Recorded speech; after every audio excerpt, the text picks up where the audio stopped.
তো ভগবদ গীতা সারার্থ ভাষিণী টিকা বাই শ্রী বিশ্বনাথ চক্রবর্তী ঠাকুর। আমরা 64 নম্বর শ্লোক দ্বিতীয় অধ্যায় থেকে আমরা পড়ছি। রাগ দেশা বিমুক্তস্তু বিষয়ান ইন্দ্রিয়চরণ আত্মবশ্যের বিধেয়াত্মা প্রসাদম অধিগচ্ছতি। ঠিক আছে। তো এই যে ভাগবত গীতার যে শ্লোক, এই শ্লোকের আওয়াজও যদি আমাদের কানের মধ্যে যায়, এটাও কিন্তু আমাদের মনকে পবিত্র করতে পারে, আমাদের হৃদয়কে। তো সেজন্য এগুলো আমরা যদি প্রথম প্রথম যদি বুঝতে নাও পারি, ঠিক আছে, তার তবু আমাদেরকে হুম। পড়া উচিত। তারপরে তার মানেটা দেখা উচিত কি বলছে। ঠিক আছে। রাগ দেশ হুম। বিমুক্তস্তু বিষয়ান ইন্দ্রিয়ৈশ্চরণ আত্মবশ্যের বিধেয় আত্মা প্রসাদম অধিগচ্ছতি। Translation: one whose mind is submissive. একজন ব্যক্তি যার মন হচ্ছে সাবমিসিভ। সাবমিসিভ মানে কি? বাধ্য, মানে কথা শুনে। Two engage in the sense object with the sense ফ্রিড from attachment and repulsion. যে ইন্দ্রিয়গুলোকে ইন্দ্রিয় ভোগের বস্তুর সঙ্গে লাগায়, কিন্তু কোনো আসক্তিও থাকে না, আবার কোনো ঘৃণাও থাকে না। ঠিক আছে। কোনো আসক্তি থাকে না, কোনো হুম। ঘৃণাও থাকে না। তো এখানে দুটো শব্দ বলেছে, দুটো শব্দ ভালো করে বোঝার চেষ্টা করো। একটা হচ্ছে রাগা, একটা হচ্ছে দেশা। রাগা দেশওয়া। হ্যাঁ। দেশ মানে কি? রিপালশন। মানে না, আমার ধরো সুগার হয়েছে, সেই জন্য আমি গোলাপ জামুন খেতে পারছি না, ওই জন্য বলছি আমি এটা বাজে, গোলাপ জামুনটা বাজে। দেখো, আমার হুম। সুগার হয়েছে বলে আমি গোলাপ জামুন খেতে পারছি না, তার মানে এই নয় যে গোলাপ জামুনটা বাজে। এটা ভুল। ঠিক আছে। কেন, যাদের শরীর ঠিক আছে তারা যদি মানে নিয়মিত পরিমাণ অনুযায়ী যদি গোলাপ জামুন নেই, তারা ভালো থাকবে, কোনো অসুবিধা নেই। হ্যাঁ, নির্দিষ্ট পরিমাণ মতো যদি মাঝে মাঝে খায়, কোনো অসুবিধা নেই। তো সেটা হচ্ছে যে দ্বেষা। আর হচ্ছে রাগা, আবার কোনো জিনিসের প্রতি খুব বেশি আসক্তি, সেটাও কিন্তু ভালো নয়। বুঝা গেছে? তাহলে এখন দুটো জিনিস হুম। বলছে, রাগা অ্যান্ড দ্বেষা। মানে দেশা। হ্যাঁ, কোনো জিনিসের প্রতি ধরো তোমার, আর তুমি বলছো যে আমি মোবাইল ছাড়া একদম থাকতে পারবো না, আমি টাচ স্ক্রিন মোবাইল ছাড়া আমার একদম চলবে না। হ্যাঁ, আমি টাচ স্ক্রিন মোবাইল যদি না হয় আমি একদম মরে যাব, আমি বাঁচতে পারবো না। ঠিক আছে। অন্ধকার, আমার জীবন হুম। অন্ধকার। তো এটাও খারাপ, এটার মানে হচ্ছে তার বিশাল বড় আসক্তি আছে। ঠিক আছে। তো এই ধরনের ব্যক্তি কোনোদিন ব্রহ্মচারী হতে পারবে না। ঠিক আছে। আর হচ্ছে যে কোনো ব্যক্তি যদি বলে, না আমি একদম ব্রহ্মচারী হয়ে গেছি, আমি আর একদম মোবাইলের মুখ দেখবো না, সেটাও আবার চলবে না। সেটাও চলবে না, কেন তাকে বিভিন্ন লোক কন্ট্যাক্ট করবে, বিভিন্ন সেবার জন্য কল করবে, তার জন্য মোবাইল দরকার। আবার ধরো তারা এমন সেবা পড়লো, তাতে ধরো কখনো ক্যামেরা ইউজ করতে হবে, তখন ক্যামেরা দিয়ে মোবাইলের প্রয়োজন হতে পারে। ঠিক আছে।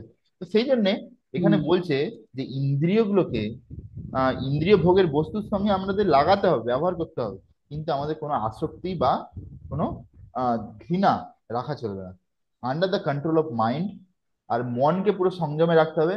হ্যাঁ, মনকে সংযমে রেখে হুম। আমাদেরকে ইন্দ্রিয়গুলোকে চালনা করতে হবে। তাহলে কি হবে? আমরা অ্যাটেন্স পিস। তাহলে আমরা প্রসাদম অধিগচ্ছতি, মানে আমরা শান্তি জীবনে লাভ করতে পারবো। বুঝে গেছে? শান্তি লাভ করতে পারবো। তো সেই জন্য এর থেকে আমরা বুঝতে পারছি যে আমাদের মনকে সংযম করা কত জরুরি। যদি আমরা মনকে সংযম করতে পারি, তাহলে কি হয়? তাহলে আমরা ইন্দ্রিয়গুলোকে সংযম করতে পারবো। আর যখন আমরা ইন্দ্রিয়গুলোকে সংযম করতে পারবো, তখন আমরা ইন্দ্রিয়গুলোকে প্রয়োজন মতো জিনিসে ব্যবহার করব, কিন্তু আমরা আসক্ত হব না। যেমন আমি উদাহরণ দিচ্ছি, কোনো ব্রহ্মচারী আছে, সে কিন্তু স্মার্টফোন ইউজ করছে। ঠিক আছে। কিন্তু সে হুম। কিন্তু যেটুকু দরকার সেটুকু ইউজ করছে, বাকি সময় স্মার্টফোন পড়ে আছে, সে তার নিজের সাধনা করে যাচ্ছে। ঠিক আছে। তো তারপর ধরো আমার হচ্ছে যে চোখ আছে, আমি চোখ দিয়ে যদি বেশি দেখি তো চোখে আমি মায়ে পড়ে যাব না, এরকম নয়। সে তার মনকে সংযমে রেখেছে, চোখ দিয়ে কি দেখছে? ভগবানের বিগ্রহে দর্শন করছে। ঠিক আছে। শ্রী শ্রী নিতাই গৌরাঙ্গের দর্শন করছে, খুব সুন্দর দর্শন। তারপরে ভক্তদের, শুদ্ধ ভক্তদের দর্শন করছে। হ্যাঁ, ভগবানের বিভিন্ন লীলার যে হুম। ছবি, ভগবানের যে শ্রী বিগ্রহ, এরকম বিভিন্ন রকম কিছু দর্শন করছে চোখ দিয়ে। ঠিক আছে। জীব দিয়ে সে শুধু হুম। কৃষ্ণ প্রসাদ খাচ্ছে, এছাড়া কিছু নয়। জীব দিয়ে কৃষ্ণ কথা বলছে, কান দিয়ে ভক্তদের গুণগান শুনছে, হরিনাম শ্রবণ করছে, কীর্তন শ্রবণ করছে। ঠিক আছে। তো এইভাবে সমস্ত ইন্দ্রিয়গুলোকে আমাদের কি করতে হবে? আমাদেরকে ভগবানের সেবাতে লাগাতে হবে। ঠিক আছে। ভগবানের সেবাতে আমাদেরকে সব ইন্দ্রিয়গুলোকে লাগাতে হবে। তাহলে কি হবে? আমরা অ্যাকচুয়ালি শান্তি পাবো। তো এখানে তাৎপর্য আমরা দেখছি, this verse answers the question, how does স্থিতপ্রজ্ঞা ইউজেস হিজ সেন্সেস। বলছে, আমরা এর আগে থেকে একটা ডিসকাশন চলছিল, সেটা হচ্ছে স্থিতপ্রজ্ঞ। স্থিতপ্রজ্ঞর মানে হচ্ছে আহ, তার উদাহরণ দেওয়া যেতে পারে একটা কচ্ছপের সঙ্গে। কচ্ছপ, কচ্ছপ যে হয়, কচ্ছপের একটা বাইরে খোল থাকে, বড় শক্ত খোল থাকে। যদি কচ্ছপ দেখে যে কেউ তাকে আক্রমণ করতে আসছে, সঙ্গে সঙ্গে কচ্ছপ ভয় পেয়ে সে খোলের ভিতরে ঢুকে যায়। তো হাত, চারটে হাত পা কে ঢুকিয়ে নেয়, মাথাটাও ঢুকিয়ে নেয়, যাতে তাকে আর কেউ কিছু না করতে পারে। ঠিক আছে? তো সেইরকম ভাবে যে স্থিতপ্রজ্ঞ ব্যক্তি হয়, সেও কিন্তু তার যে অঙ্গ প্রত্যঙ্গ গুলো, সেগুলোকে কিন্তু ইন্দ্রিয় ভোগের বস্তু থেকে তুলে নেয় প্রয়োজন মতো। ঠিক আছে? কিন্তু এখানে বলছে যে তাহলে কিভাবে সে তার ইন্দ্রিয়গুলোকে ইউজ করে। কিম ব্রজেত, হ্যাঁ, the Lord explains that it is not a fault to accept the object of the senses. ভগবান এখানে বর্ণনা করছেন যে ইন্দ্রিয়গুলোকে ইন্দ্রিয় ভোগের বস্তুতে ব্যবহার লাগানো, সেটা কিন্তু খারাপ নয়, if it is done with control senses. যদি এটা সংযত ইন্দ্রিয়ের দ্বারা যদি করা হয়, তাহলে কিন্তু কোনো খারাপ নয়। With absence for attachment to the objects in the mind, হ্যাঁ, যাতে সেই বস্তুর প্রতি কিন্তু কোনো মনে আসক্তি থাকবে না। এইভাবে যদি সেই ইন্দ্রিয়গুলোকে ইন্দ্রিয় ভোগের বস্তুতে ব্যবহার করে, তাহলে কিন্তু কোনো অসুবিধা নেই। বুঝা গেছে? বুঝা গেছে প্রভু? তো আসল ব্যাপারটা কি, ব্যাপারটা হচ্ছে যে আমাদেরকে আহ সবসময় মায়াবাদীরা কি করে, নেতি নেতি করে, নেতি নেতি। নেতি নেতি মানে কি জানো? নেতি নেতি মানে হচ্ছে, না আমি টাকা পয়সা দেখবো না, টাকা পয়সা ছুঁবো না, টাকা পয়সা দেখলে, টাকা পয়সা ছুঁলেই আমার পতন হয়ে যাবে, এরকম হবে। এরকম টাকা পয়সা দেখবে না, না আমি নারীদেরকে দেখবো না, এরকম করে তারা। মানে ইন্দ্রিয়গুলোকে ইন্দ্রিয় ভোগের বস্তুর দিকে মানে নিয়েই যেতে দেয় না, পুরো আটকে দেয়। ঠিক আছে? কিন্তু এইভাবে কিন্তু অ্যাকচুয়ালি তারা ইন্দ্রিয় সংযম করতে পারবে না। ভাগবত গীতা অনুযায়ী অ্যাকচুয়ালি আগে কি করতে হবে, মনটাকে সংযম করতে হবে। মনটাকে সংযম করার পরে, মনটাকে যখন আমরা পুরোপুরি কন্ট্রোলে আনতে পারবো, তখন কি হবে, ইন্দ্রিয়গুলো এমনি কন্ট্রোলে চলে আসবে। তখন আমরা কি হবে, যথারম উপযুঞ্জতে, যেরকম প্রয়োজন সেই রকম আমরা ইন্দ্রিয়গুলোকে ইন্দ্রিয় ভোগের বস্তুর সঙ্গে আহ কাজে লাগাবো। বুঝা গেছে? তো এটা এখানে বলছে যে Lord explains that it is not a fault if we use the senses to the sense objects, if it is done with controlled senses, with the absence of attachment to the object of the mind, objects in the mind. মনে কোনো রকম আসক্তি রাখা উচিত নয়। According to Amara Kosha, বিধেয়া means submissive, situated in words, compliant, controlled, well behaved, polite and equal. Amarakosha dictionary অনুযায়ী বিধেয় মানে হচ্ছে আহ, অনুগত, অনুগত থাকা মন, সিচুয়েটেড ইন ওয়ার্ডস, হ্যাঁ, আর শাস্ত্র অনুযায়ী পালন করা সবকিছু, হ্যাঁ, কন্ট্রোলড সংযমে থাকবে, ওয়েল বিহেভড ভালো ব্যবহার করবে, পোলাইট মানে নম্র, অ্যান্ড ইকুয়াল টু অল সবার সঙ্গে সমান ব্যবহার করবে। One whose mind is submissive to instructions, হ্যাঁ, submissive to instructions, attain peace. দেখো, আমাদেরকে আমাদের গুরু বৈষ্ণবের অনেক রকম আদেশ দেয়, আমরা যদি সেইগুলো পালন করতে পারি, তাহলে কিন্তু আমরা অ্যাকচুয়ালি শান্তি লাভ করতে পারবো। আর যদি আমরা পালন না করি, তাহলে কি হবে, আমরা শান্তি লাভ করতে পারবো না। ওকে? containing the senses, sense object is not a fault. Sorry, contacting the sense object is not a fault. মানে আমি ইন্দ্রিয় দিয়ে যদি কোনো ইন্দ্রিয় ভোগের বস্তু দিয়ে তাকাই, সেটা কিন্তু কোনো অপরাধ নয়। Rather it is a good quality for one who does so with control. কিন্তু কেউ, বরঞ্চ কেউ যদি ইন্দ্রিয়গুলোকে ইন্দ্রিয় ভোগের বস্তুর দিকে ইন্দ্রিয় সংযম করে যদি লাগায়, সেটা কিন্তু অনেক ভালো জিনিস। ঠিক আছে? In other words, for the স্থিতপ্রজ্ঞ, accepting the renunciation of enjoyment of objects either by withdrawal of the senses or by engaging the senses is beneficial. সেই জন্য বলছে যে বৈরাগী যারা হয়, হ্যাঁ, তাদের হচ্ছে যে ইন্দ্রিয় ভোগের যে বস্তুগুলো আছে, সেইগুলো থেকে ইন্দ্রিয়কে তুলে নেওয়া, অথবা ইন্দ্রিয় ভোগের বস্তুর সঙ্গে ইন্দ্রিয় ভোগগুলোকে সংযম করে কাজে লাগানো, এই দুরকম ভাবে করা যেতে পারে। অ্যাকচুয়ালি প্রভুপাদ আমাদেরকে যেটা শিখিয়েছে, সেটা হচ্ছে যে যথারম উপযোজ্য, যেটুকু প্রয়োজন সেটুকুই আমাদেরকে ইন্দ্রিয় ভোগের বস্তু ইউজ করা উচিত। ঠিক আছে? যেমন চোখ আছে, নাক আছে, কান আছে, জিহ্বা আছে, ত্বক আছে, হাত পা আছে, হ্যাঁ না? এই সমস্ত জিনিসগুলোকে আমরা সবসময় আটকে রাখতে পারি না, আমরা একটা মানুষ, হ্যাঁ না? আর যদি এরকম করে আটকে রাখি, তাহলে কি হবে, আমরা জীবনে কোনো আনন্দ থাকবে না। ওকে? কিন্তু, কিন্তু আমাদেরকে মনকে যদি সংযম করি, তারপরে আমরা স্বাস্থ্যসম্মত ভাবে যদি এই ইন্দ্রিয়গুলোকে ব্যবহার করি, তাহলে কিন্তু কোনো অসুবিধা নেই। হ্যাঁ না? যেমন আমরা মুখ দিয়ে কীর্তন গাই ভগবানের সামনে, তো কোনো অসুবিধা আছে? কোনো অসুবিধা নেই, সবাই আনন্দ পায়। হ্যাঁ। তারপরে যখন আমরা প্রসাদ পাই কোনো অসুবিধা নেই, আমরা কান দিয়ে কীর্তন শুনি কোনো অসুবিধা নেই, জপ করছি শুনছি কোনো অসুবিধা নেই, নাক দিয়ে নরসিংহদেবের যে প্রসাদী সুগন্ধি সেটা শুঁকছি, ফুল শুঁকছি কোনো অসুবিধা নেই, এর চোখ দিয়ে দর্শন করছি। এইভাবে আমরা চেষ্টা করা উচিত আমাদের প্রত্যেকটা ইন্দ্রিয়কে কিভাবে আমরা ভগবানের সেবাতে লাগাতে পারি। বোঝা গেছে? 64 নম্বর শ্লোক হয়ে গেল। এবার আমরা টেক্সট 65, 65-এ আমরা যাচ্ছি। प्रसादे सर्वदुःख्यानां हानिरसोपजायते प्रासन्या चेतसा हि असौ बुद्धि पर्यावतिष्ठते। Translation: From this peace arises destruction of all desires, distress. Quickly the intelligence of the peaceful minded person become completely fixed. ঠিক আছে, তো এখানে বলছে যখন মনে শান্তি, এরকম ভাবে মন যখন সংযমে আসবে, ইন্দ্রিয় যখন সংযমে চলে আসবে, তখন কি হবে? তো তখন ফ্রম দিস পিস অ্যারাইজেস, তখন একটা আমরা শান্তি লাভ করবো, আসল শান্তি। সেই শান্তিতে কি হবে? Arises distractions of all distress, destruction of all distress, মানে যত দুঃখ ছিল সমস্ত দুঃখ নাশ হয়ে যাবে। ঠিক আছে, দুঃখানাম হানির, হানি মানে কি? হানি মানে সব নষ্ট হয়ে যাওয়া। দুঃখানাম, দুঃখানাম মানে দুঃখ। তো সমস্ত দুঃখ নষ্ট হয়ে গেল। Quickly the intelligence of the peaceful minded person become completely fixed. আর ধীরে ধীরে আমাদের যে বুদ্ধিমত্তা সেটা পুরোপুরি কৃষ্ণের চরণে ফিক্স হয়ে যাবে বুদ্ধি। Commentary: the intelligence is fixed in it's desired goal completely. যখন আমাদের বুদ্ধি পুরোপুরি ভাবে আমাদের যে লক্ষ্যে স্থির হয়ে যাবে। আমাদের লক্ষ্য কি? হ্যাঁ, লক্ষ্য হচ্ছে কৃষ্ণ প্রেম প্রাপ্তি। ওকে, কৃষ্ণ প্রেম প্রাপ্তি, গোলক ধাম, তার কৃষ্ণ প্রেম প্রাপ্তি যদি করতে পারি তাহলে গোলক ধামে বৃন্দাবনে যেতে পারবো। হ্যাঁ না? তাহলে কৃষ্ণ প্রেম প্রাপ্তি করার জন্য কি করতে হবে? আমাদেরকে ভক্তি করতে হবে, ভগবানের সেবা করতে হবে, ভক্তদের সেবা করতে হবে, ভক্তদের কথা শুনতে হবে।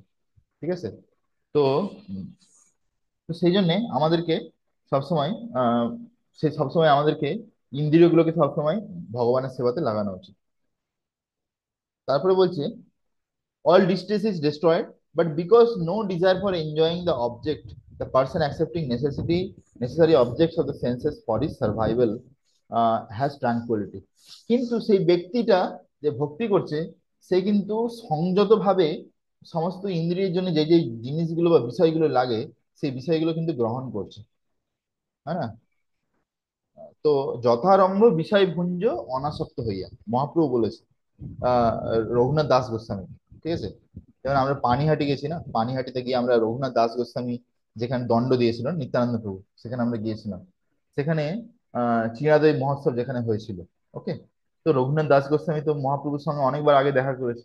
মহাপ্রভু একবার আদেশ দিয়েছিল যে আহ যথারম্ভ বিষয় ভুঞ্জ অনাসক্ত হইয়া, যতটুকু জিনিস লাগবে সেগুলো নাও, সেগুলো ভোগ করো, কিন্তু অনাসক্ত হয়ে, কোনো আসক্তি রাখবে না তার প্রতি। ঠিক আছে, ধরো সাপোজ আজ আমার কাছে একটা ল্যাপটপ আছে, কালকে যদি এই ল্যাপটপটা কেউ আমার কাছ থেকে নিয়ে নেয় বা কিছু হয়ে যায়, তাহলে এই নয় যে আমার একদম ভক্তি শেষ হয়ে গেল আর ভক্তি করব না। এইরকম আসক্তি রাখা উচিত না, যেটাতে আমাদের নিজেদেরই ক্ষতি হবে। ঠিক আছে, he has a peaceful consciousness. একজন স্থিতপ্রজ্ঞ ব্যক্তি যে হয় তার চেতনা পুরো প্রসন্ন হয়, প্রসন্ন চেতসা, জাস্ট বিকজ অফ ভক্তি, যেহেতু সে ভক্তি করছে। ওকে, the first canto of Bhagavatam states that without bhakti one cannot have a peaceful mind. ভক্তি ছাড়া কোনো ব্যক্তির মন শান্ত হতে পারে না। Vyasdev even thought writing the Vedas, Vedanta Sutras did not have did not have happiness of mind, but he gained peace of heart through bhakti taught by Narada. তো ব্যাসদেবও অনেক বড় বড় বেদান্ত বেদের বই লিখেছিল, অনেক বেদের বই, তবুও কিন্তু সে মনে শান্তি বা আনন্দ পায়নি। তারপরে যখন সে তার গুরুদেব নারদ মুনির কথা শুনে শ্রীমদ্ ভাগবতম লিখলো, তখন কি হলো? সে মনে শান্তি আর আনন্দ দুটোই পেয়ে গেল। ঠিক আছে, হ্যাঁ, এর থেকে আমরা কি বুঝতে পারছি? হ্যাঁ, যে যতক্ষণ পর্যন্ত আমরা আমাদের মনকে, ইন্দ্রিয়কে ভগবানের চরণে না লাগাচ্ছি, ততক্ষণ পর্যন্ত কিন্তু আনন্দ পাওয়ার কোনো উপায় নেই।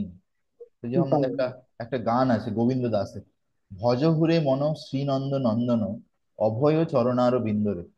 ঠিক আছে, ও বলছে ও মন, হ্যাঁ, ভজহুরে মন শ্রীনন্দ নন্দন, তুমি দয়া করে নন্দ নন্দনের ভজন করো, অভয় চরণারবিন্দরে। তার যার চরণ হচ্ছে অভয় চরণ, যেখানে আশ্রয় নিলে আর কোনো ভয় থাকে না। দুর্লভ মানব জনম শত সঙ্গে, তরহে এ ভব তিতিরে। এই মানব জীবন অত্যন্ত দুর্লভ। হ্যাঁ, দুর্লভ মানব জন্ম সৎসঙ্গে, তারপরে আবার সেই জন্ম হওয়ার পরে আবার সৎসঙ্গ পাওয়া, সাধু সাধু সন্ন্যাসী বৈষ্ণবদের সঙ্গে দেখা হওয়া, জীবনে মূল তাদের সঙ্গ পাওয়া, এটা আরো বড় দুর্লভ। কেন, কত তো মানুষ আছে, সবাই কি সাধু সঙ্গ করতে পারছে, সবাই কি বৈষ্ণব সঙ্গ করতে পারছে? পারছে না। ঠিক আছে, সেটা বলছে দুর্লভ মানব, আহ, আহ, দুর্লভ মানব সৎসঙ্গে, আহ তারহে এ ভব তীরে। তরহে মানে কি বলতো? তরে যাওয়া মানে পার করে যাওয়া, সমুদ্রে যেমন আমরা সাঁতার কাটি। তো আমরা হ্যাঁ এই হ্যাঁ। সাধু সঙ্গে যদি আমরা লাভ উঠাতে পারি, তাহলে আমরা কি এই ভবসাগরকে তর করতে পারি, মানে পেরিয়ে যেতে পারি, আসানিসে পেরিয়ে যেতে পারি।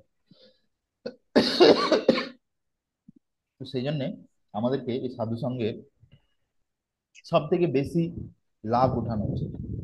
তো আমরা 66 নম্বর শ্লোকে যাচ্ছি।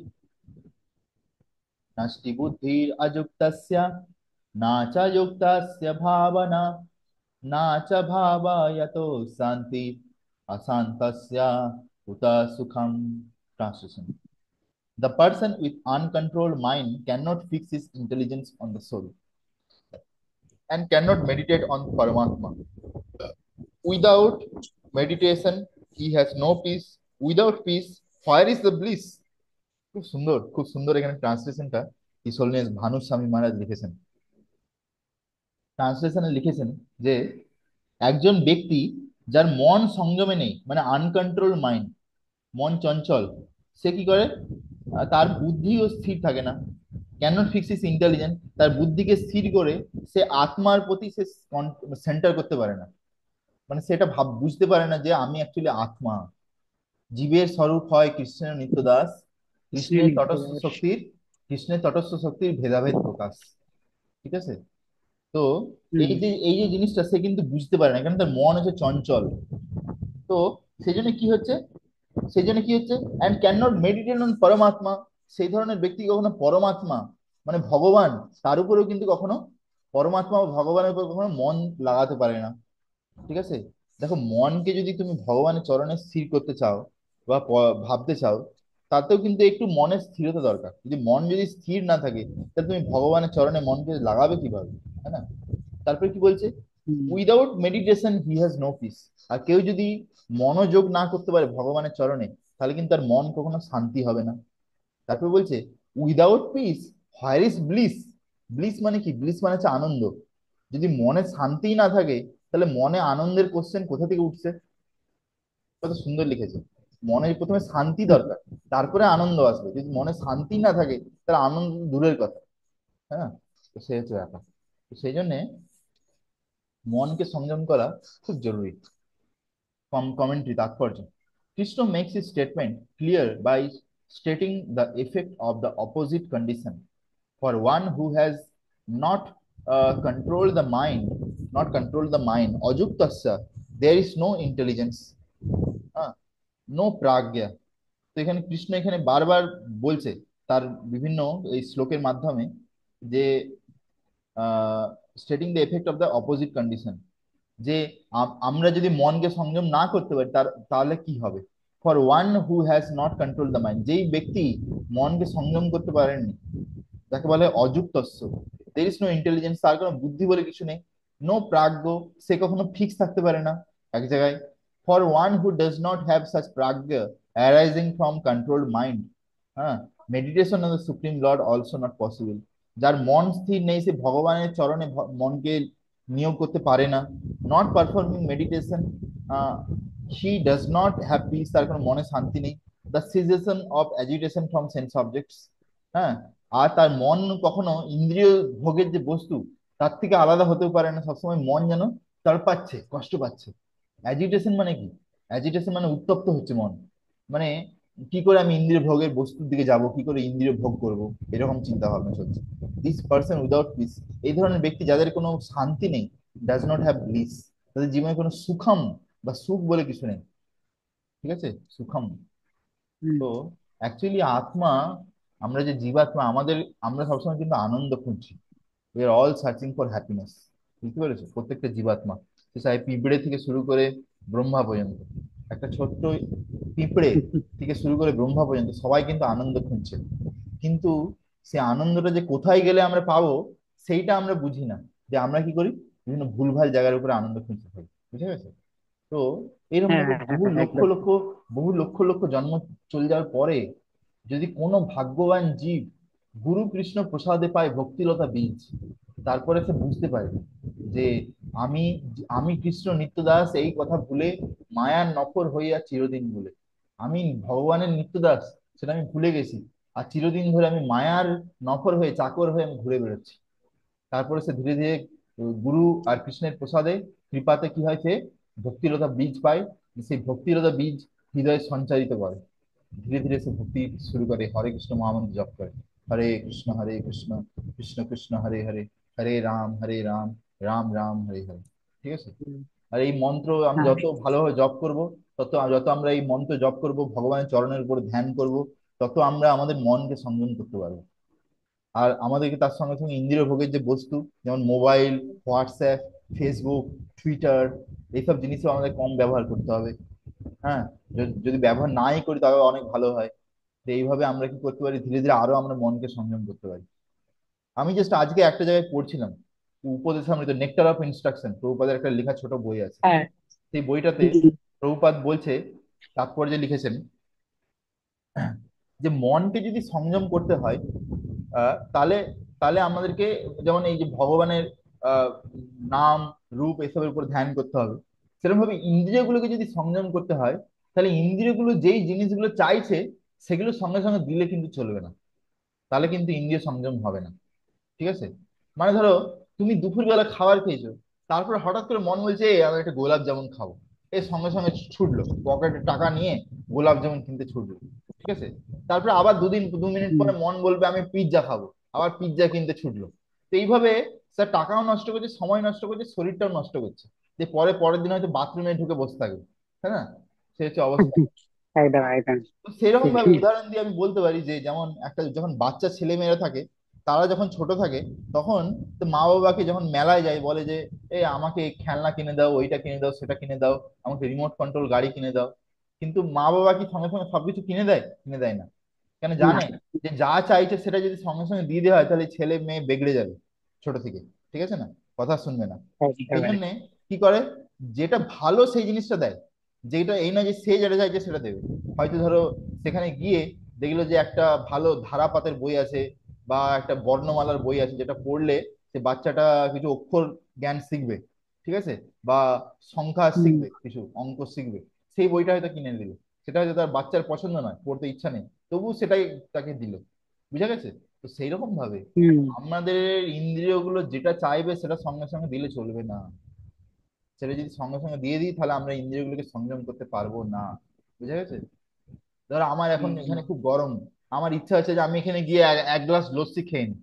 ঠিক আছে, এক গ্লাস লস্যি খেয়ে নিই, তাহলে আমার বেশ সুন্দর ঠান্ডা ঠান্ডা লাগবে, বেশ ওহ কত সুন্দর, লস্যি খেয়ে নিলাম 1 গ্লাস। কিন্তু তারপরে ধরো সেই লস্যিটাতে বরফ মিশানো আছে, সেই বরফের চোটে আমার গলা ধরে গেল, দিয়ে ধরো আমার আরো শরীর খারাপ হয়ে গেল, ঠান্ডা লেগে গেল। বুঝা গেছে? তাহলে আমি কি হুম, কাজটা হুম, কি ঠিকঠাক করলাম? ঠিকঠাক করলাম না। না, এখানে হুম, বলছে যে ইন্দ্রিয় অনেক কিছু জিনিস চাইবে, কিন্তু ইন্দ্রিয়র কথা শুনলে কিন্তু আমাদের চলবে না। বুঝা গেছে? আমাদেরকে ভাবা উচিত যে কোনটা আমার জন্য ভালো, কোনটা আমার জন্য খারাপ, সেটা ভেবে চিন্তে করা উচিত। আর দ্বিতীয় হচ্ছে কোনটা করলে আমি ভক্তিতে আগে এগোবো, কোনটা করলে ভক্তিতে পিছিয়ে যাব, সেই অনুযায়ী আমাদেরকে সমস্ত কার্য করা উচিত। বুঝা গেছে? হুম, তো টেক্সট নাম্বার 67, ইন্দ্রিয়াণাং হি চরতম যন্মনো নো বিধীয়তে তদ অস্য হরতি প্রাজ্ঞম বায়ুর্নাবম ইভাম্বসি। ট্রান্সলেশন, অনুবাদ: The mind which follows one of the moving senses steals away the intelligence, just as wind moves a boat on the water. খুব গুরুত্বপূর্ণ, মানে এই শ্লোকগুলো পুরো মানে সোনায় বাঁধিয়ে রাখার মতন একদম ফ্রেমে। বলছে যে দ্য মাইন্ড, মন, যদি ইভেন একটা ইন্দ্রিয় যদি ফসকে যায়, আমাদের তো অনেকগুলো ইন্দ্রিয় আছে না, যেমন ধরো চোখ আছে, হ্যাঁ, কান আছে, নাসিকা আছে, জিহ্বা আছে, ত্বক আছে, তারপরে কর্মেন্দ্রিয়ের মধ্যে হাত পা, এসব অনেক কিছু আছে, তাই না? বলছি এর মধ্যে হ্যাঁ, একটা ইন্দ্রিয় যদি, মানে ধরো আমি অনেকগুলো ইন্দ্রিয় কন্ট্রোল করছি, একটা ইন্দ্রিয়কে কন্ট্রোল করতে পারলাম না, আর সেই ইন্দ্রিয়টা যা ইচ্ছা তাই করছে, তাহলে কি হবে? হুইচ, তখন মন কি করবে? সেই ইন্দ্রিয়র পিছনে পিছনে দৌড়াবে আবার। বুঝে গেছে? ভাবা যায়? বলছি the mind hmm which follows one of the moving senses. Moving senses মানে যে ইন্দ্রিয় সংযমে নেই, আর ইন্দ্রিয় যা ইচ্ছা করছে, স্টিলস হ্যাভ দ্য ইন্টেলিজেন্স, সে কি করে? ধীরে ধীরে ব্যক্তির যে বুদ্ধিমত্তা তাকেও চুরি করে নেয়, তাকেও নষ্ট করে দেয়। বলছে just as the wind moves a boat on the water. বলছে যেমন ভাবে একটা নৌকা যদি জলে থাকে, জলের উপরে আছে, তার উপরে যদি পালটা খোলা থাকে, পাল, ঠিক আছে, পাল জানো তো, যেটাতে পালেতে কাপড় লাগানো থাকে, সেই কাপড়ে হাওয়া লাগলে নৌকা ভেসে ভেসে যায়, হ্যাঁ হ্যাঁ হ্যাঁ ছুটে। পাল হ্যাঁ তোলা নৌকা। তো ধরো হ্যাঁ কেউ কেউ ধরো সেই নৌকাকে পার্কিং করে রেখেছে জলে, সে নোঙর নোঙর লাগায়নি, একটা নোঙর থাকে, নোঙর লাগিয়ে দিতে হয়, সে নোঙরটা লাগায়নি, হ্যাঁ, যেটাকে ইংলিশে বলে অ্যাঙ্কার। তারপরে ধরো উপরে পালটাকে নিচে নামায়নি, তাহলে কি হবে? যেই হাওয়া আসবে উ- জোরে, নৌকা ভেসে ভেসে চলে যাবে। উল্টে পড়ে। উল্টে হ্যাঁ পড়বে না, নৌকা ভেসে ভেসে চলেও যেতে পারে, কোথায় চলে যাবে তার কোনো ঠিক নেই, তাই না? তো সেই যে সেই রকম ও ভাবে ওটাও। হ্যাঁ হ্যাঁ হ্যাঁ ধরো ধরো নোঙর লাগানো নেই, তার সঙ্গে আবার উপরে ধরো পালটাও তোলা আছে, পালটা নামায়নি, হ্যাঁ না, তাহলে কি হয়ে না যাবে মানে তাহলে? হ্যাঁ হ্যাঁ, তাহলে কি হবে? তাহলে যেই চলে জিনিস ভেসে ভেসে চলে। কোথায় যে চলে যাবে তার কোনো ঠিক নেই। যে সকালবেলা নাবিক এসে দেখবে যে আমার নৌকা কোথায় গেল, চুরি হয়ে গেছে। সে চুরি হয়নি, তার নৌকা ভেসে ভেসে চলে গেছে। সেইরকম ভাবে আমরা যদি একদম। আমাদের ইন্দ্রিয়গুলোকে সংযম না করতে পারি, মনকে সংযম না করতে পারি, তাহলে ওই একটা ইন্দ্রিয়ের পিছনে পিছনে মন যাবে, তার সঙ্গে সঙ্গে আমাদের বুদ্ধিকেও নষ্ট করে দেবে। তারপরে আমরা যে কোথায় চলে যাবো এই ভবসাগরে, তার কোনো ঠিক থাকবে না। বুঝতে পেরে গেছে? তো সেই জন্যে হুম আমাদেরকে খুব সাবধানে থাকা উচিত। কখনো ইন্দ্রিয়ের কথা আর মনের কথা সবসময় শোনা উচিত নয়, নাহলে কিন্তু আমাদের এরকম অবস্থা হবে, যেমন একটা নৌকা যদি নোঙর লাগানো না থাকে, আবার পাল তোলা আছে, যে কোথায় যে ভেসে ভেসে চলে যাবে তার কোনো ঠিক নেই, হ্যাঁ না? সেরকম অবস্থা হয়ে যেতে পারে। হুম বুঝা গেছে? তাৎপর্য, commentary: This verse examines the person having no intelligence due to lack of control of the mind. এই শ্লোকে বলছে সেই ধরনের ব্যক্তির কথা, যেই ব্যক্তির কোনো বুদ্ধিমত্তা বলে কিচ্ছু নেই। কেন? যার কারণ হচ্ছে তার মন কোনো সংযমে নেই, সেজন্য তার বুদ্ধিও নষ্ট হয়ে গেছে। অযুক্তস্য বুদ্ধি না আস্তি, described in the previous verse, among all the senses moving toward the respective sense object, the mind follows after one senses. বলছে যতগুলো ইন্দ্রিয় আছে, যেগুলো বিভিন্ন ইন্দ্রিয় ভোগের বস্তুর দিকে যেতে চাইছে, এর মধ্যে মন সবসময় আহ, কোনো একটা ইন্দ্রিয়ের দিকে মানে ফোকাস করতে চায়। বুঝতে পেরেছো? কোনো একটা ইন্দ্রিয়ের দিকে ফোকাস করতে চায়, বিশেষ করে সেই ইন্দ্রিয় যেটা সংযমেতে নেই, যেটা ইতি উতি ধায়, যেটা এদিকে ওদিকে যেতে চাইছে। বুঝা গেছে? সেদিকে মন বেশি ভাবতে হ্যাঁ থাকে। In this way a person follows each of the senses. এভাবে একজন ব্যক্তি প্রত্যেকটা ইন্দ্রিয়ের দিকে ফোকাস করে। Such a mind takes away the intelligence of the prajna of the person. এইভাবে যদি ইন্দ্রিয়গুলো সংযমে না থাকে, মন যদি সংযমে না থাকে, তাহলে সেই ধরনের ব্যক্তির যে আহ, যাকে বলছি আমরা প্রাজ্ঞ, তার যে বুদ্ধিমত্তা, সেটাকেও কিন্তু টেনে নিয়ে চলে যাবে। বুঝে চলে যাবে। Just as unfavorable wind takes a boat of course which is being steered somewhere on the water. যেরকম ভাবে যদি বড় খুব শক্তিশালী ঝোড়ো হাওয়া চলে আসে, একটা নৌকাকে ভাসিয়ে অন্যদিকে নিয়ে চলেও যেতে পারে, হ্যাঁ না? সেরকম আমাদের যদি ইন্দ্রিয় সংযমে না থাকে, মন সংযমে না থাকে, আমাদের বুদ্ধিরও এরকমই অবস্থা হবে। বুঝা গেছে?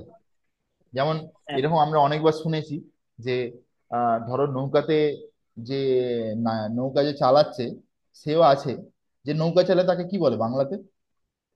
তাকে কি বলে আমি ভুলে যাচ্ছি। উম, ইয়ে নৌকা যে চালায় তাকে কি বলে? যাই হোক, যে নাবিক নাবিক। নাবিক, নাবিক আসলে জাহাজের যা চালায় তাকে বলে, নৌকার কিছু একটা অন্য একটা কিছু আছে শব্দ। যাই হোক, তো যেমন হুম ভাবে আমরা অনেক সময় শুনেছি যে যখন ঝড় হয় না, সেই মানে কোনো নৌকা যদি মাঝ নদীতে থাকে, মাঝ নদী, হ্যাঁ, ধর গঙ্গা হুম, নদী, গঙ্গা নদী কত চওড়া, হ্যাঁ না? এই আমাদের যেমন পানিহাটির হ্যাঁ এখানে তুমি তো গিয়ে দেখেছো গঙ্গা নদী কত চওড়া, হ্যাঁ হ্যাঁ ওপার থেকে ওপার অনেক। একদম কত দূর, হ্যাঁ না? তো ধরি ওইরকম হ্যাঁ নদীতে যদি একটা বিশাল বড় ঝড় চলে এলো, ঘূর্ণবাত, আর সেই সময় যদি একটা নৌকা মাঝখানে পড়ে গেল, তাহলে তার কি অবস্থা হবে ভাবো। ভাবা তাহলে যায়? খারাপ। মানে উল্টে। যে কোনো সময় ডুবতে পারে, যে কোনো সময় আনকন্ট্রোল হয়ে হুম যেতে পারে, যেখানে সেখানে চলে যেতে পারে, কোনো গ্যারান্টি নেই কি হবে। বুঝা গেছে? তো হুম সেইরকম ভাবে, একদম। সেরকম ভাবে কিন্তু আমাদের যদি ইন্দ্রিয়গুলো সংযমে না থাকে, তাহলে বুঝতে হবে আমরাও কিন্তু এরকম একটা ঘূর্ণবাদের মধ্যে পড়ছি। ওতে আমাদের মনকেও টেনে নিয়ে যাবে, আবার আমাদের বুদ্ধিও শেষ। টেক্সট 68। तस्माज्जस्य महाबाहो निगृहीतानि सर्वशः इन्द्रियाणि इन्द्रियार्थेभ्यः तस्य प्राज्ञ प्रतिष्ठिता। Translation: He who completely restricts the senses from the sense objects, O mighty armed one, is fixed in pragya. বলছে সেই ধরনের ব্যক্তি যে সম্পূর্ণভাবে ইন্দ্রিয়কে সংযম করতে পারে ইন্দ্রিয় ভোগের বস্তু থেকে। হ্যাঁ, ও হুম মাইটি আর্মড অর্জুনা, ও মহাবাহু অর্জুন, সে হচ্ছে প্রাজ্ঞ। প্রাজ্ঞ মানে একজন স্থির ব্যক্তি বা ধীর ব্যক্তি, ধীর। ঠিক আছে, ধীর ব্যক্তি। যেমন কি আমাদের ষড়গোস্বামী প্রভুগণ, ষড়গোস্বামী শ্রীরূপসী সনাতন ভট্ট রঘুনাথ, শ্রীজীব গোপাল ভট্ট দাস রঘুনাথ, এই যে ষড়গোস্বামী প্রভুগণ আমরা দেখি আমাদের গুরু পরম্পরাতে আছে, তাই না? তো এদেরকে হুম বলা হয় ধীর ধীর জনপ্রিয়। ঠিক আছে, মানে এরা ছিল ধীর ব্যক্তি, ধীর ব্যক্তি। আর বৃন্দাবনে যত লোক ছিল তারা ধীর হোক বা অধীর হোক, সবাই এদেরকে পছন্দ করত। কেন? এদের যে এদের যে সাধুর যে গুণগুলো, এই গুণগুলো এত সুন্দর ছিল, এত সুন্দর সুন্দর গুণ ছিল, এত সুন্দর ব্যবহার, সেই জন্য সবাই কিন্তু ওদেরকে পছন্দ করতো। ওকে। হুম তাৎপর্য commentary: He who controls his mind restricts his senses from the sense object. He is fixed in intelligence, O mighty armed one, Mahabaho. Just as you control your enemies with your strength, you should also control your mind. দেখো অর্জুনকে কত সুন্দর আদেশ দিচ্ছে ভগবান। ঠিক আছে, এইভাবে অর্জুনকে আদেশ দেওয়ার মাধ্যমে ভগবান কিন্তু অ্যাকচুয়ালি আমাদেরকে শেখাচ্ছে, আমাদেরকে বলতে। অ্যাকচুয়ালি আমাদেরকে শেখাচ্ছে অর্জুনের দ্বারা। নাহলে ধরো ভগবান যে সাক্ষাৎ ভগবান, সে যদি চাইতো অর্জুনের মাথায় একবার হাত রেখে দিত, সঙ্গে সঙ্গে অর্জুনের মন পরিবর্তন হয়ে যেত, সে যুদ্ধ করতে শুরু করে দিত। অত বড় ভাগবত গীতার বলার কোনো প্রয়োজনই পড়তো না, 700 শ্লোকে, তাই না? কিন্তু হুম যদি অর্জুনকে ভাগবত গীতা যদি না বলতো, তাহলে আমরাও ভাগবত গীতার এই জ্ঞানটা পেতাম না। ঠিক আছে না? তো সেই জন্য হুম অর্জুনকে হুম মাধ্যম বানিয়ে ভগবান কিন্তু আমাদেরকে ভাগবত গীতার জ্ঞান দিল। ঠিক আছে, তো যেমন হুম একটা খুব সুন্দর শ্লোক আছে: সর্ব উপনিষদ গাভ দুগ্ধ গোপাল নন্দনা পার্থবৎস সুধীর ভোক্তা। হ্যাঁ, পার্থবৎস সুধীর ভোক্তা। আহ এরকম ভাবে একটা শ্লোক আছে, লাস্ট লাইনটা আমি ভুলে যাচ্ছি। মানে বলছে সর্ব উপনিষদ গাভ, যদি সমস্ত উপনিষদকে যদি গায়ের সঙ্গে তুলনা করা হয়, গোমাতা বা গাই, গাভ। হ্যাঁ, দুগ্ধ গোপাল হুম। নন্দন, তাহলে তো গায়ে দুধটাকে দুইছে গোপাল নন্দন। গোপাল, গোপাল নন্দন। গোপাল নন্দনকে কৃষ্ণ। কৃষ্ণ। ঠিক আছে, কৃষ্ণ তারপরে কি কৃষ্ণ। বলছে? পার্থ বৎস, বৎস মানে কি? বৎস মানে বাছুর, বৎস। পার্থ বৎস সুধীর ভোক্তা। ঠিক আছে, পার্থকে মানে অর্জুনকে ভগবান বাছুর বানিয়েছে। ঠিক আছে, যে অর্জুনকে বাছুর কি ভগবান কি করছে, সে গায়ে দুধ দুইছে। আর সেই যে দুধটা কি? গীতামৃতা। সেই দুধকে অমৃত বলা হয়। ওহো। সেই দুধ, এই সেই সেই যে সুন্দর অমৃত মতো দুধ, সেটাকে এখানে গীতার সঙ্গে তুলনা করা হয়েছে, গীতা অমৃত। ঠিক আছে, আর এটা কাদেরকে দিচ্ছে? সমস্ত পাঠকদের, সমস্ত ভক্তদের জন্য ভগবান দিয়ে দিচ্ছে, ভাবো। তাই না? তো কত সুন্দর একটা শ্লোক আমার মনে পড়লো, আমি যেন শেয়ার করলাম। তো অ্যাকচুয়ালি ভগবান অর্জুনকে মাধ্যম বানিয়ে আমাদেরকে এই গীতার যে অমৃত নেকটার, এটা আমাদেরকে পান করাচ্ছে, তাই না? He who controls his mind restricts his senses from the sense object. He is fixed in intelligence. যে তার মনকে সংযম করে, ইন্দ্রিয়গুলোকে, ইন্দ্রিয় ভোগের বস্তুটিকে সংযম রাখে, তার বুদ্ধিও স্থির থাকে।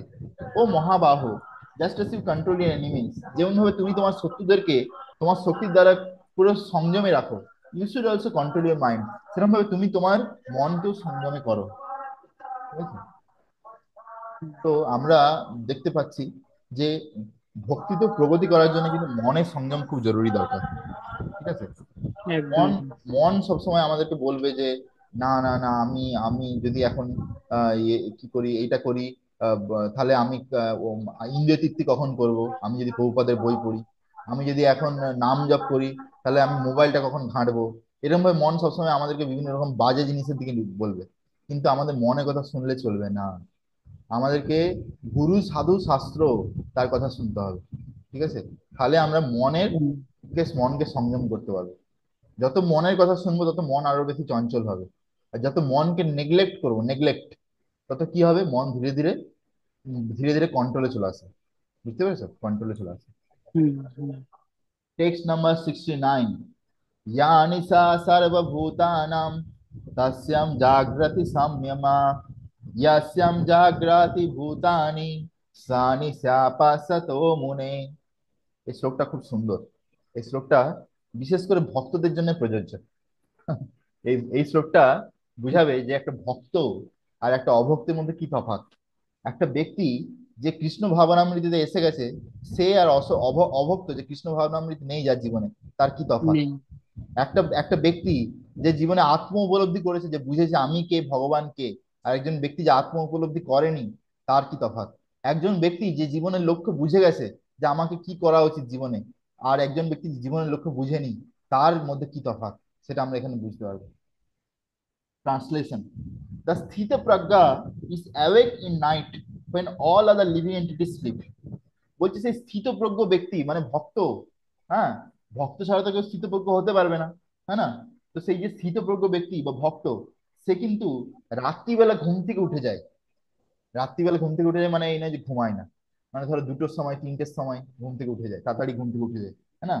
when all other living entities sleep, যখন বাকি হুম, সমস্ত জীব ঘুমাচ্ছে, সবাই ঘুমিয়ে আছে, একদম নাক ডেকে ঘুমাচ্ছে একদম, হ্যাঁ না? The night of the observant স্থিতপ্রজ্ঞ is a time during which all the living entities are awake. আবার যখন বাকি লোকেরা ক্লাবে গিয়ে বারে গিয়ে পার্টি করে, সেই সময় স্থিতপ্রজ্ঞ ভক্ত বা ব্যক্তি, স্থিতপ্রজ্ঞ ব্যক্তি বা ভক্ত, সে কিন্তু ঘুমিয়ে পড়ে। মানে বুঝা গেছে, বাইরের লোকেরা রাত্রিবেলা কি হুম। করে, দেরি পর্যন্ত 12টা 1টা পর্যন্ত বিভিন্ন রকম ইন্দ্রিয় তৃপ্তি করে, তারপরে কি করে ঘুমাতে যায়। আর ভক্তরা ততক্ষণ অলরেডি ঘুমিয়ে নাক ডাকাচ্ছে। বুঝতে পেরেছো? তখন তাদের 1 ঘুম 2 ঘুম হয়ে গেছে, হ্যাঁ হ্যাঁ। অলরেডি তাদের 1 ঘুম 2 ঘুম হয়ে গেছে, তাদের ঘুম থেকে উঠার সময় হয়ে গেছে, হ্যাঁ না? আর তারপরে যখন তারা অভক্তরা যখন ঘুমাতে যাবে, তখন ভক্তদের উঠার সময় হয়ে যাবে। তখন বুঝছি। একদম একদম। ঠিক আছে, ঠিক আছে। তো আমার আমার হ্যাঁ, মনে আমার মনে আছে একজন ভক্ত ছিল। সে একবার কি হয়েছে, হুম কিছু চাকরি না কিসের জন্য কিছু একটা করছিল, তো মোটামুটি রাত্রে অনেকক্ষণ ধরে জেগে থাকতো। যে সে একবার বলরাম গোবিন্দ প্রভুকে হুম ফোন করেছে, কটার সময়, 2টোর সময় না 3টের হুম। সময়। বলছে প্রভु कैसे है, मैं अभी सोने जा रहा हूँ। বলছে ও अभी मेरा उठने का टाइम हो गया, थैंक यू प्रभु, हरे कृष्णा। তো দেখো, এদিকে একজন ব্যক্তি যে বাইরের লোক, তার যার যখন ঘুমানোর সময় তখন ভক্তরা ঘুম থেকে উঠে যায়, আর যখন ভক্তরা ঘুমাতে যায় তখন বাইরের লোকেরা নিচে চোরের মতন ঘুরতে থাকে। বুঝতে পেরেছে? হুম। তো অ্যাকচুয়ালি শাস্ত্র সম্মতভাবে আমাদের রাত্রিবেলা 9টার সময় ঘুমিয়ে পড়া উচিত, দিয়ে ভোরবেলা 3টের সময় ঘুম থেকে উঠে যাওয়া উচিত। এরকম ভাবে আমরা যদি পারফেক্ট 6 ঘন্টা ঘুমাতে পারি, ঠিক আছে, যদি প্রয়োজন হয় আমরা 8:30টায় ঘুমাতে পারি, যে 8:30টাতে ঘুমালে আমরা 6.5 ঘন্টা ঘুমাতে চা- পারি। হ্যাঁ, যে হ্যাঁ। চারটায় চারটায় তো উঠে, চারটায় উঠলে কোনো প্রবলেম নেই, 3টায় উঠতে হবে। না না, 4টে উঠলেও চলবে, কিন্তু বলে যে 4টের পরে ঘুমাতে নেই, 4টে পর্যন্ত ম্যাক্সিমাম। ঠিক আছে। তো ওকে। তাহলে কি হয়, হ্যাঁ। আমরা সকাল সকাল উঠে ব্রহ্ম মুহূর্তে আমরা ভগবানের দিব্য নাম জপ করতে পারি। আমরা গুরু গৌরাঙ্গের সামনে, ভগবানের সামনে সংসার দাবানল গাইতে পারি। ঠিক আছে। তার একটা আলাদাই অনুভূতি। তুমি ধরো হুম। সকালবেলা উঠে স্নান করে সাড়ে একদম চারটের একদম। সময় যদি ভগবানকে প্রদীপ দেখাও, ধূপ দেখাও, আর সংসার দাবানল গাও, তার যে একটা অনুভূতি, হুম। মানে পুরো আউট অফ ওয়ার্ল্ড এক্সপিরিয়েন্স, আমি আশা করি। একদম আলাদা আলাদা আলাদা, একদম। সেটা একদম ব্রো। ভৌতিক জগতের লোকেরা সেটা বুঝতে পারবে না কোনোদিন। তো এখানে একদম তাৎপর্য একদম। বলছে, the স্থিতপ্রজ্ঞ is able to control his senses very naturally. There are 2 types of intelligence, the direct towards souls and the direct towards matter. বলছে যে স্থিতপ্রজ্ঞ ব্যক্তি হয় মানে যে ভক্ত হয়, সে খুব সহজেই তার ইন্দ্রিয়গুলোকে সংযম করতে পারে। হ্যাঁ, বলছি সেখানে একজন হুম ব্যক্তি দু ধরনের বুদ্ধিমত্তা হতে পারে। একটা হচ্ছে যে আত্মাকে বিভিন্ন ভোগের বস্তুর দিকে নিয়ে যায়, আবার আরেকটা আছে যেটা আত্মাকে নিয়ে যায়, আহ দাঁড়া 1 minute, the direct towards the soul and the direct towards matter, sorry. একটা একটা বুদ্ধিমত্তা আছে যেটা আছে যে একটা আত্মাকে নিয়ে যায় বিভিন্ন ভোগের বস্তুর দিকে।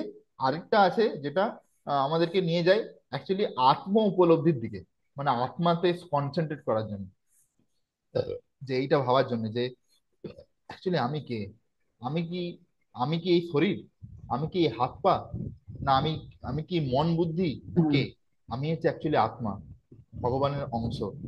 আমি ভগবান থেকে বিরুদ্ধে গিয়ে আনন্দ উপভোগ করার চেষ্টা করেছি, সেই জন্য আজ এখানে চলে এসেছি ভৌতিক জগতে। এখানে আমি আনন্দ করতে যাচ্ছি, আমি কিন্তু আনন্দ পাচ্ছি না, আমি উল্টে কষ্ট পাচ্ছি। এরকম ভাবে আমাদেরকে ভাবা উচিত মাঝে মাঝে। ঠিক আছে? হুম। The intelligence একদম। direct towards the soul is my night for all other entities. ঠিক আছে?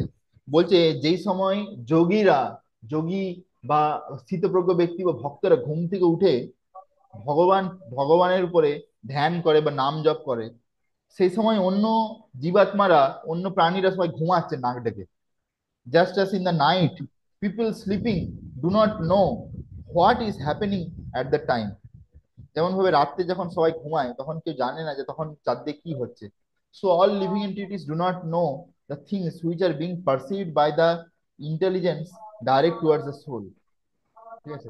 সেরকম ভাবে বিভিন্ন ব্যক্তিরা যারা আধ্যাত্মিক জীবন প্র্যাকটিস করে না, তারা জানে না যে বুদ্ধিমত্তা যদি আত্মার দিকে বা আত্মগুলোর দিকে নিয়ে যাওয়া হয় তাহলে কি কি জিনিস সে বুঝতে পারে। But during that night the স্থিতপ্রজ্ঞ or সংযমী controlled his senses. হ্যাঁ, বলছে রাত্রিবেলা যখন ঘুমায় তখন কিন্তু স্থিতপ্রজ্ঞ ব্যক্তি বা ভক্ত যারা হয় তারা কিন্তু তাদের ইন্দ্রিয়গুলোকে সংযমে রাখে। হ্যাঁ, control his senses, is awake not sleeping. আর সে কিন্তু সবসময় অ্যাকচুয়ালি জেগে আছে। অ্যাকচুয়ালি বলে, প্রভুপাদ বলে যে আমরা যদি ভক্তি না করি তাহলে আমরা কিন্তু জেগে থেকেও আমরা ঘুমাচ্ছি। কেন? আমাদের চেতনাটা ঘুমিয়ে আছে। है ना? সেই জন্য মিনস। মহাপ্রভু কি বলেছে? হুম। জীব জাগো, জীব জাগো গোরা চান্দ বলে, কত নিদ্রা যাও মায়া পিছা চির কোলে। হ্যাঁ না, মহাপ্রভু বলছে। তো তো এখানে জীব জাগো মানে এই বলছি, মহাপ্রভু এই বলছে না আরে ঘুম থেকে উঠো, ঘুম থেকে উঠো, এরকম নয়। অ্যাকচুয়ালি আমরা ভাবছি আমরা জেগে আছি, কিন্তু অ্যাকচুয়ালি আমরা এখনো পর্যন্ত ঘুমিয়ে আছি। কেন? আমরা এখনো পর্যন্ত আমাদের সঙ্গে ভগবানের সম্পর্কটা বুঝতে পারছি না। সেইভাবে সেবা যদি না করি, হ্যাঁ, তার আমরা যদি এখনো মিথ্যা ভাবি যে আমি এই শরীর, আমি এই অমুক লোকের ঘরের ছেলে, এই ওই বংশের ছেলে, এগুলো অ্যাকচুয়ালি টেম্পোরারি আইডেন্টিটি। এগুলো কিন্তু পার্মানেন্ট নয়, এগুলো টেম্পোরারি। সঙ্গে সঙ্গে যেই আমাদের এই শরীরটা নষ্ট হবে, আমাদের এই বংশ, জাতি, শরীর, এই আমি অমুকের ছেলে, তসুকের ঘরের ছেলে, সব শেষ সঙ্গে সঙ্গে। ঠিক আছে? বা আমাদের যে হুম। বিভিন্ন পরিবারের লোক তারা যখন মারা যাবে সঙ্গে সঙ্গে তাদের সঙ্গে আমাদের সম্পর্কে সঙ্গে সঙ্গে শেষ। ঠিক আছে? তো এই জিনিসগুলো কিন্তু আমাদের অ্যাকচুয়ালি ভাবা উচিত, এই জিনিসগুলো। ওকে? তো আর এই জিনিসগুলো যদি আমরা হুম। না বুঝতে পারি তাহলে আমরা কিন্তু অ্যাকচুয়ালি ঘুমিয়ে আছি। আমরা কিন্তু ঘুমিয়ে আছি, है ना? Not sleeping. In other hmm. words, he directly realized the bliss from fixing his intelligence on the soul. When the living entities are awake with intelligence directed toward the material sense object, they realize directly the happiness, lamentation, bewilderment of those sense objects upon which their intelligence is fixed. বলছে একটা সাধারণ লোক যখন কোনো ইন্দ্রিয় ভোগের বস্তু পিছনে লেগে যায় তখন সেখান থেকে তিনটে জিনিস অনুভব করে। কখনো সুখ, কখনো দুঃখ, কখনো কিং কর্তব্য বিমূঢ়তা। এরকম ভাবে সে বিভিন্ন জিনিস অনুভব করতে থাকে। They are not sleeping, but that is night for the muni, the sthita prajna, who does not experience fixing his intellect on those objects at all, but he sees those objects. He looks upon all those sense objects which give happiness and distress to the people bound in samsar with disinterest. এটা খুব গুরুত্বপূর্ণ line. বলছে একজন সাধু যে হয়, সাধু বা বৈষ্ণব বা একজন স্থিতপ্রজ্ঞ ব্যক্তি বা ভক্ত, সে কি করে?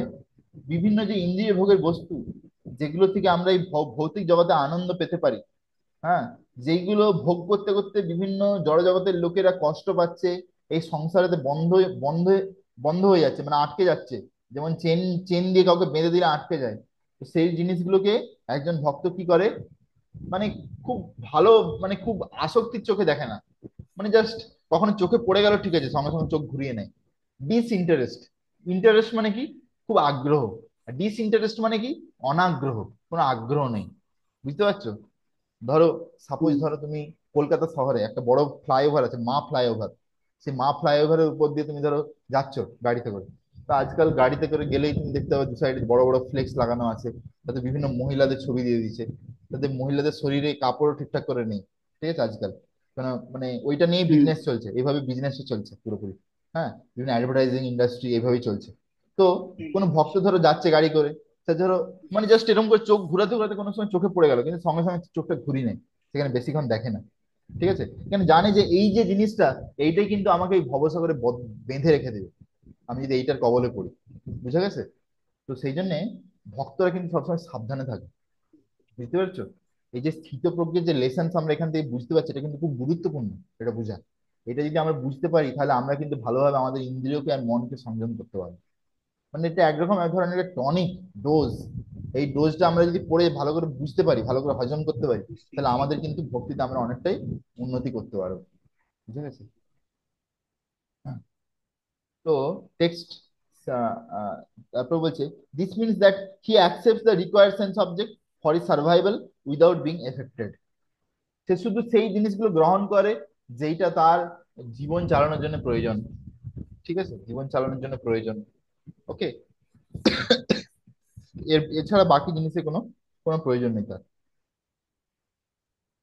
টেক্সট নাম্বার 70, अपूर्यमाणम् अपूर्यमाणम् अचला प्रतिष्ठम् समुद्रमापा प्रविशन्ति यद्वात् तद्वात् कामयां प्रविशन्ति सर्वे स शान्तिमप्नोति न कामकामी।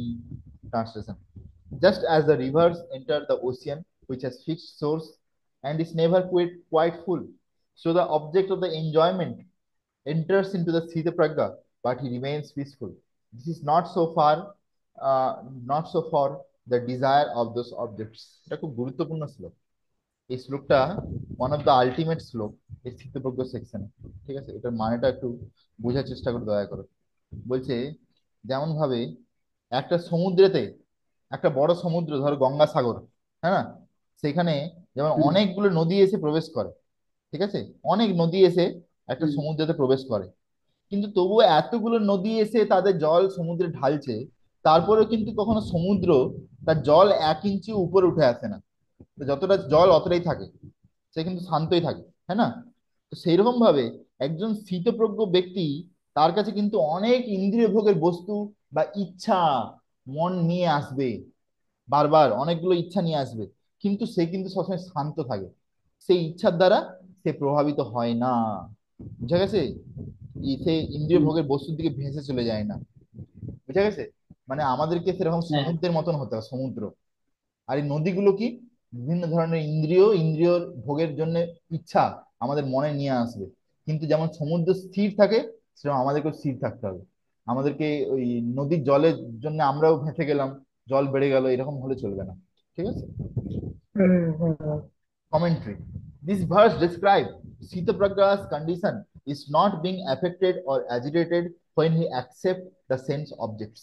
এই শ্লোক বলছে যে একজন স্থিতপ্রজ্ঞ ব্যক্তি, তার কিন্তু ইন্দ্রিয়গুলো মানে যেহেতু সংযমে থাকে, সেজন্য সে যখন কোনো ইন্দ্রিয় ভোগের বস্তু ব্যবহার করে, তার কিন্তু কোনো পতন হয়ে যায় না, বা খুব বেশি ইন্দ্রিয়গুলো উত্তেজিত হয়ে যায় না। যেমন আমি বলবো, আমাদের শ্রীশ্রীমৎ ভক্তিচারু স্বামী গুরু মহারাজ, হ্যাঁ, তিনি যখন ছিলেন আমি দেখেছি, তার অ্যাপেলের ফোন ছিল, অ্যাপেল। ঠিক আছে, অ্যাপেলের ল্যাপটপ ছিল, হুম। অ্যাপেলের ফোন হ্যাঁ ছিল, কিন্তু যতটুকু দরকার ততটুকুই ব্যবহার করতেন। বাকি সময় তার অ্যাসিস্ট্যান্টের কাছে মোবাইল থাকতো, নালে তার পকেটে এক জায়গায় পড়ে থাকতো, কোথাও কোথাও একটা পড়ে আছে। কোনো মোবাইলে দিয়ে কোনো ভূক্ষেপই নেই, ল্যাপটপের দিয়ে কোনো ভূক্ষেপই নেই, তার ভক্তি চলে যাচ্ছে সুন্দরভাবে। ঠিক আছে, মানে কখনো তাকে কিন্তু ইন্দ্রিয় ভোগের হুম বস্তু তাকে ডিস্টার্ব করতে পারবে না, সে কিন্তু পুরো সমুদ্রের মতন শান্ত। বুঝা গেছে? সমুদ্রের মতন শান্ত ব্যক্তি হুম এরকম ছিলেন। ঠিক আছে, this verse describes the Sthitapagya's condition not being affected by agitator when he accepts the sense object.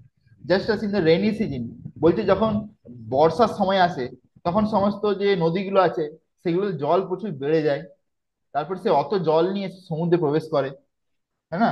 কিন্তু তবুও কিন্তু সমুদ্র, হুম। তার যে জলের যে লেভেল, সে লেভেল সে একই লেভেল থাকে, এই নয় যে সমুদ্রের জল বেড়ে যায়। তুমি কোনোদিন শুনেছো যে বর্ষার সময় সমুদ্রের জল বেড়ে গেছে? এরকম কোনোদিন শুনেছো? কোনোদিন না শুনিনি। না। নদীতে নদীতে জল বেড়ে যায় এটা বোঝা যায়, ঠিক আছে, শোনা যায়। আমরা দেখতেও পাই যে গঙ্গা নদীতে এখন যতটা জল আসে, যখন বর্ষাকাল হবে তখন যাবে অনেকটা জল বেড়ে যায়, কিন্তু হ্যাঁ সমুদ্র কিন্তু তার জল সবসময় একই লেভেল আসে, তার জল কিন্তু কখনো বাড়ে না।